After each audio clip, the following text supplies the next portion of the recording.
One thing, if you haven't been through sort of just thinking of how the real estate industry is changing, this kind of goes back a little bit to traditional teams, and just the brokerage model, and why I'm so passionate about going down this path.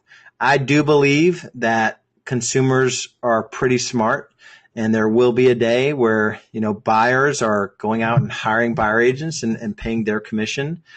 And, there's different options available for sellers. Full service, there'll still be people listing homes at 4 to 5% just for them, and there'll always be people that are doing the bottom of the barrel and selling off of no fee or low fee, a discount lister. So obviously the consumers have a lot of information. There's nobody more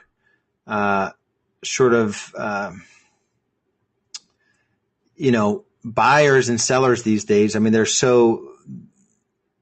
they have a ton of information, but there's nobody more interested in the outcome than them. So I've got a lot of different sort of players on the call today. I've got people with small teams and I've got people with big teams. There was a post, and I don't believe it's going to happen the same way that it happened for travel agents, where Expedia and Travelocity and all those sites, really wiped out an industry. There are still travel agents around, but I don't believe the same thing is going to happen. There's just local MLSs and the hold they have on, the listings and how you can get listings in there, and you have to be a member and all that stuff. And most markets have sort of generally accepted ranges of listing commission and buyer agent commissions. Even if you suck as a buyer's agent, you still get paid what a traditional split is. And even if you suck as a listing agent, generally you can go in and tell someone, if they're not going to talk to anyone else, you can tell them, well, the market generally charges 6%, so that's what I charge. And obviously there's no commission fixing amongst this group or anything like that. And I just use that 6% as an example.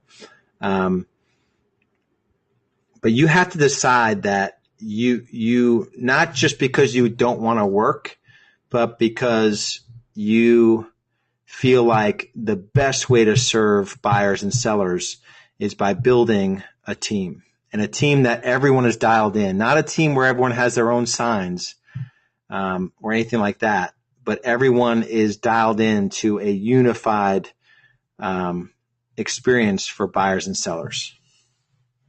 So traditional team leaders can generate more income, gain time leveraging, more time leverage by distributing leads to their agents. However, these benefits are gained at the expense of losing control of the value proposition, as well as handing over lifetime value to the client. So on our team, buyers and sellers, when they're surveyed at the end of the transaction, they're all saying Lars and his team, the Lars group.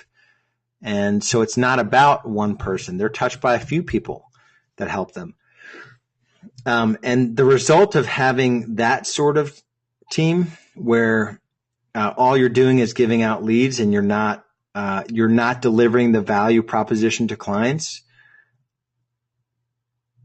your agents will leave to compete with you, or they'll demand commission splits higher than you can pay, because you're not providing value to them, and you're not controlling the value delivered to your client. So anyway, the systems and processes that can bring the profit goals that you have, but also controlling lifetime value is the only way to set this thing up, in my opinion. Most industries obviously operate this way. And in real estate, it's just such a slow industry that some of the stuff that you can't believe, it's in every market. Someone that's newly licensed and totally clueless. We had someone who submitted an offer. John was telling me, my listing agent, submitted an offer on forms that were like 4 iterations old. They were like back from 2006. And she said that she didn't know how to access her forms, and she just Googled it. She Googled North Carolina offer to purchase. And that's the stuff that exists in our industry. So it's a very cool industry to be in because it's not hard to compete with a lot of the stuff that's out there. And most of you came to me at a point where you literally are a Superman or a Superwoman. You're doing everything in your business, and it's a huge limit to income because you're doing jobs that you just shouldn't do. But it's also a real easy way to burn yourself out. And the bottom line is if you don't have a business, you have a job.